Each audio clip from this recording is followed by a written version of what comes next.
បងប្រាប់បន្តិចបានទេមុនពេលអូនចាក់ចេញធ្លាប់ស្រឡាញ់អូនខ្លះទេពេលកន្លងស្ងួនគ្រាន់ចង់សួរលើកចុងក្រោយឆ្លើយពីបេងដូងព្រោះពេលនេះស្នេហ៍យើងដូចអស់ផ្លូវ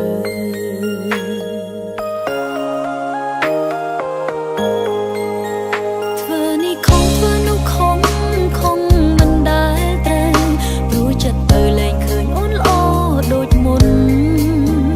ទៅណាក៏លែងសប្បាយមានតែពាក្យថាធុញបងថាធុញលែងចង់នៅ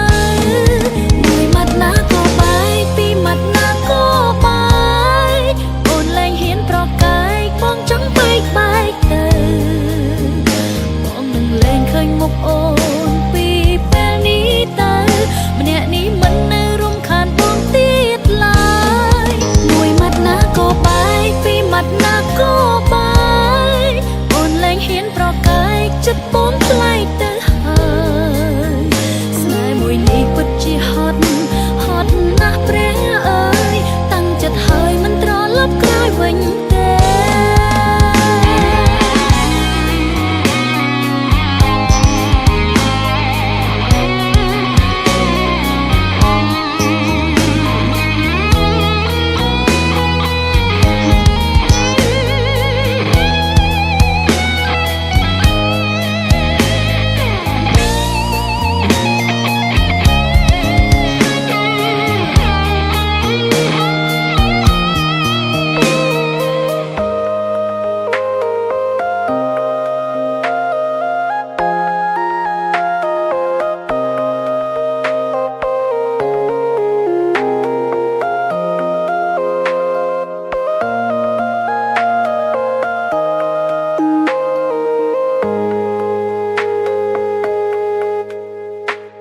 បន្តិចបានទេមុនពេលអូនចាក់ចេញ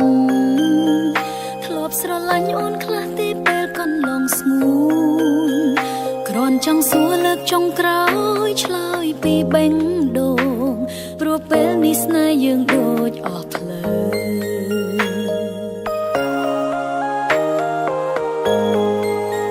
ធ្វើនេះខំធ្វើនោះខំមិនដែលត្រូវព្រោះចិត្តទៅលែងឃើញអូនល្អដូចមុនទៅណាក៏លែងសប្បាយមានតែពាក្យថាធុញបងថាធុញលែងចង់នៅមួយម៉ាត់ណាក៏បាយពីរម៉ាត់ណាក៏បាយអូនលែងហ៊ានប្រកាយបងចង់បែកទៅបងនឹងលែងឃើញមុខអូនពីពេលនេះទៅម្នាក់នេះមិននៅរំខានបងទៀតឡើយមួយម៉ាត់ណាក៏បាយពីរម៉ាត់ណាក៏បាយអូនលែងហ៊ានប្រកាយចិត្តបងថ្លៃទៅហើយស្នេហ៍មួយនេះពិតជាហត់ណាស់ព្រះអើយតាំងចិត្តហើយមិនត្រឡប់ក្រោយវិញទេមួយម៉ាត់ណាក៏បាយពីរម៉ាត់ណាក៏បាយអូនលែងហ៊ានប្រកាយបងចង់បែកទៅបងនឹងលែងឃើញមុខអូនពីពេលនេះទៅម្នាក់នេះមិននៅរំខានបងទៀតឡើយមួយម៉ាត់ណាក៏បាយពីរម៉ាត់ណាក៏បាយអូនលែងហ៊ានប្រកាយចិត្តបងថ្លៃទៅហើយស្នេហ៍មួយនេះពិតជាហត់